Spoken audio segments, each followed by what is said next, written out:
Merci beaucoup Stéphano et merci surtout à Jean-Paul Carteron de nous donner l'occasion d'être associés à ce débat. Et je remercie toutes les personnes qui sont venues ici pour pouvoir engager une discussion avec nous. Et je remercie Emmanuela Del Rey aussi d'avoir introduit avec la perspective de l'Union européenne. Je pense que ce qui est important pour nous, États du Sahel, avec mon collègue de l'Alliance des États du Sahel, avec mon collègue du Burkina et puis l'ambassadeur du Niger, c'est de pouvoir donner quelques clés de compréhension de ce qui se passe dans cet espace qui lui-même aujourd'hui fait l'objet d'une telle désinformation que les gens n'ont vraiment pas le temps d'essayer de comprendre ce qui est en train de se passer. On est pour, on est contre, on se prononce, on se positionne, mais je pense qu'il faut avoir les clés de lecture qui me semblent être importantes. D'abord, le premier élément, c'est d'abord sur le Sahel, parce que je vois que le titre, c'est les États du Sahel. Il faut comprendre que les États du Sahel ne sont pas que les 3 États du Sahel, ou même ceux qui étaient appelés avant le G5 Sahel, mais que le Sahel comprend du Sénégal jusqu'à la Somalie, et le Maroc, la Libye, d'autres pays font tous partie de ce Sahel où il y a un continuum humain, géographique, géopolitique, etc. Donc il faut comprendre cet élément. Maintenant, pour ce qui concerne l'Alliance des États du Sahel, il a parlé de la partie contre. La partie contre aide seulement à comprendre le contexte. Le Mali, le Burkina, le Niger sont tous des pays en transition. C'est des pays qui ont eu aussi un différend très profond avec le reste des pays de la CEDEAO pour comprendre le sens de ce qui est en train de se passer dans nos États, qui est une crise très profonde qui dépasse juste le label de coup d'État, parce que si on prend le Mali, le Burkina, aujourd'hui, ce sont des pays qui avaient perdu entre 40 et 60% de leur territoire dû à l'insécurité, au terrorisme, à l'intervention de l'OTAN en Libye qui a déstructuré et déstabilisé toute la région. Et ce matin, dans le panel sur la démocratie, on est revenu encore dessus pour dire que oui, mais tout le monde veut la démocratie, c'est une valeur universelle, mais la démocratie ne peut exister que dans un État. Et nous, on n'avait pas d'État. On est en train de construire des États. Et nos interlocuteurs sont en train de préparer des élections. Donc on ne peut pas se comprendre. Donc je pense que ça nous a amené dans un différend extrêmement profond avec le reste de la région. Et des sanctions ont été imposées à nos pays. Ce qui me semble aussi normal, il ne faut pas qu'on pense que ce n'est pas normal. La CEDEAO a ses règles, nous en étions membres, nous avons accepté ces règles, mais la plupart de ces règles, c'est la suspension de nos organisations quand il y a des changements dits anticonstitutionnels. Mais il y a eu des sanctions économiques et financières qui ont été imposées à ces pays sans aucune base légale. Il n'y a aucun traité, aucun texte de la CEDEAO qui est prévu qu'on puisse fermer les frontières. Jusqu'à demain. J'espère que des juristes pourront nous donner la réponse. On a utilisé l'Union économique et monétaire pour fermer nos banques centrales, pour fermer nos comptes bancaires des États, pour affamer les populations. Dans le cas du Niger, même les médicaments n'étaient pas autorisés. Pourtant, l'article 4 du statut de la Banque centrale indique que la banque ne peut recevoir d'injonction d'aucun autre organe, fût-il l'organe des chefs d'État. Mais ça a été fait. Bon, je pense que ça a été des erreurs qui ont, de mon point de vue, touché à l'ADN même de l'organisation. Parce qu'une organisation qui est faite pour intégrer, si elle commence à désintégrer, elle attaque son ADN.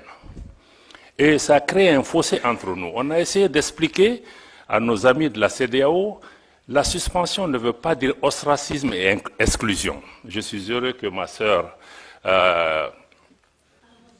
Barbosa est ici. Elle était ministre des Affaires étrangères de la Guinée-Bissau.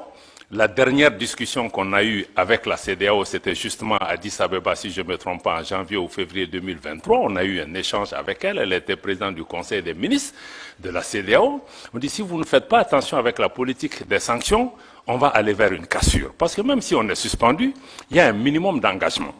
On dit, il faut que l'engagement reste sur 3 questions.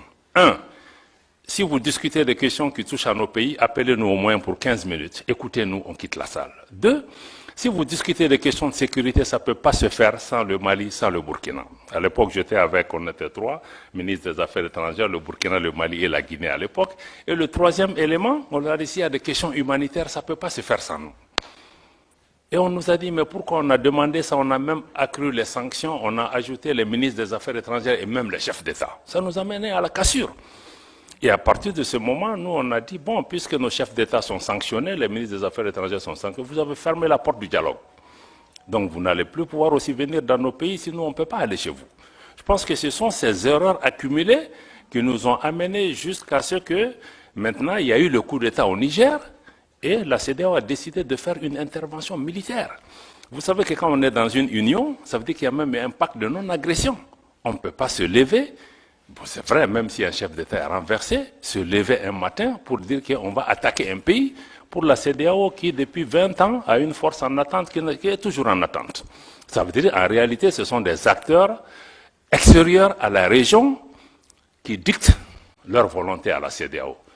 Je suis désolé de dire, même l'Union européenne a soutenu cette décision de la CEDEAO d'attaquer un pays souverain qui lutte depuis 10 ans contre le terrorisme. Ses frontières sont fermées. Quand vous attaquez le Niger, mais vous attaquez une armée, mais vous libérez les terroristes. Ils vont aller où? Au Mali, au Burkina, partout. Donc, à partir de ce moment, on s'est dit que cette organisation commence à être dangereuse pour nous.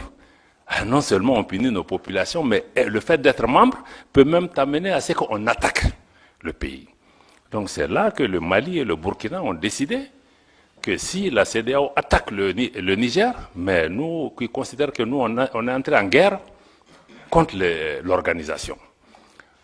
Et c'est à partir de cet instant que nous avons mis une alliance militaire défensive en place pour dire que bon, nous nous mettons ensemble pour faire face à une menace existentielle, mais en mettant en place une approche géopolitique de la question. Nous nous réunissons pour nous défendre d'abord. Mais en faisant ça aussi, on s'est dit, bon, c'est pas seulement une alliance, et je pense que c'est notre réponse qui a d'ailleurs dissuadé. En définitive, les gens ont commencé à comprendre que, bon, Niamey, ça ne sera pas une promenade de santé. On va faire face à 3 armées qui sont en guerre depuis 10 ans.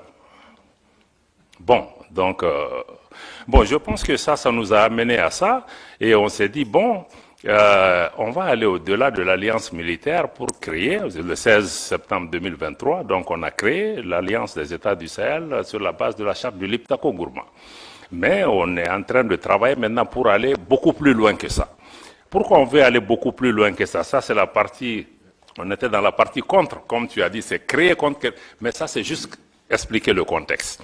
Mais en réalité, la partie pour c'est que la région qu'on appelle le Liptako-Gourma, qui réunit les 3 États, que certains ont appelé la zone des 3 frontières, abusivement, mais cette zone est une zone géoculturelle et géographique qui existait depuis des décennies. D'ailleurs, il y a une organisation, l'autorité du Liptako-Gourma, ces 3 pays partagent les mêmes réalités climatiques, géographiques, culturelles et même sécuritaires. Donc on a décidé de mettre en place une communauté qui puisse nous aider, à assurer la sécurité, à lutter contre le terrorisme, parce qu'on lutte contre le terrorisme dans cet espace depuis longtemps, mais on ne pouvait pas le faire ensemble.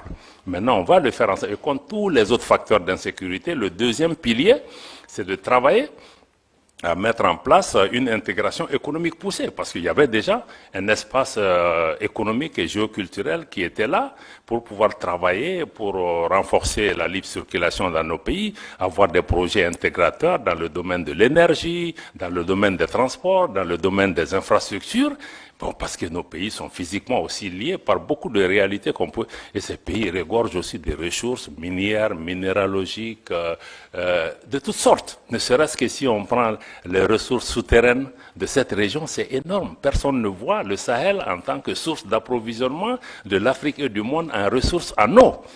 Parce qu'on voit que l'aspect désertique. Donc, je pense que ça, il y a l'aspect intégration économique sur lequel nos ministres des Finances et les ministres en charge du développement ont travaillé pour pouvoir vraiment nous rapprocher davantage. Et le troisième, c'est vraiment travailler ensemble pour que nos pays parlent d'une seule voix, avoir une action diplomatique coordonnée.